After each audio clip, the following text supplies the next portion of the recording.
मेरा नाम डॉक्टर महरोज है और मैं पटेल हॉस्पिटल कराची में ऑर्थोपेडिक सर्जन हूँ। आज आपसे बात करने का जो टॉपिक है वो वर्ल्ड आर्थराइटिस डे के हवाले से।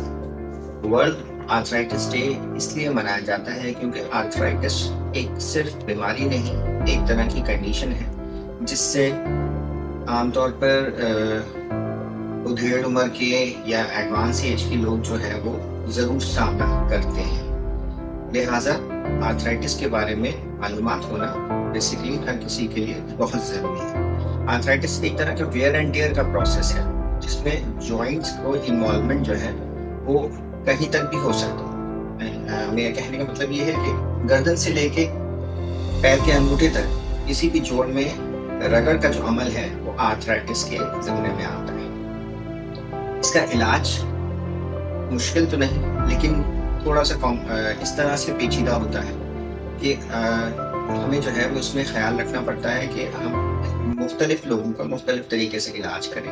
जैसे अगर अर्ली आर्थराइटिस है और यंग पेशेंट है, उसमें जो इलाज के तरीक़ेकार हैं वो मुख्तलिफ होंगे, और अगर एडवांस आर्थराइटिस है और उनकी फंक्शनल डिमांड्स यानी डेली एक्टिविटीज़ की डिमांड्स भी मुख्तलिफ हैं, तो उनके लिए इलाज का तरीक़ेकार मुख्तलिफ होगा। इसमें जो स्पेक्ट्रम ऑफ ट्रीटमेंट है वो सिंपल लाइफस्टाइल मॉडिफिकेशन से लेकर, यानी कि फॉर एग्जांपल अगर के घुटनों में पेन है, घुटनों का आर्थराइटिस या हिप का आर्थराइटिस है, तो उसमें ज़मीन पे उठने बैठने की जो एक्टिविटीज़ हैं उनको कट डाउन कर दिया जाए, बॉडी वेट की रिडक्शन की जाए ताकि घुटनों के ऊपर या हिप्स के ऊपर या एंकल्स के ऊपर स्ट्रेस ना आए। इसी तरीके से अगर शोल्डर रिलेटेड एक्टिविटीज़ हैं तो थ्रोइंग एक्टिविटीज़ या स्पोर्टिंग एक्टिविटीज़ को कम किया जाए। इसके ज़रिए जो है वो हम आर्थराइटिस को मैनेज कर सकें।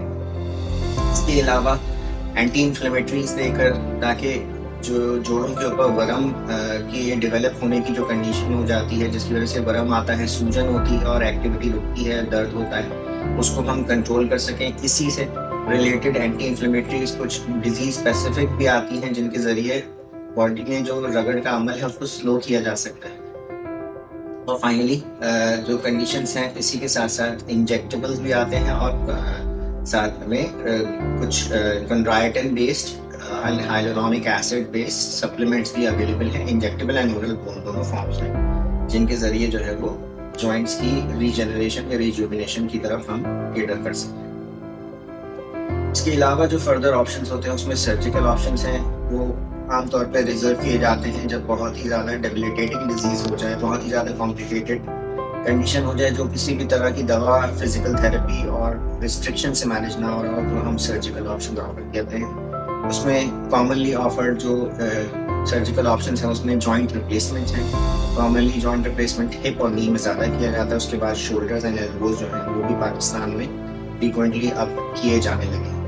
और बाकी अगर के with respect to young patients, हम उनमें जो है वो जॉइंट रिप्लेसमेंट से थोड़ा सा जो है उसमें रिस्ट्रेन किया जाता है। उन पेशेंट्स के अंदर जो है ऑप्शंस हैं वो जॉइंट फ्यूजन के या आर्थोडेसिस के।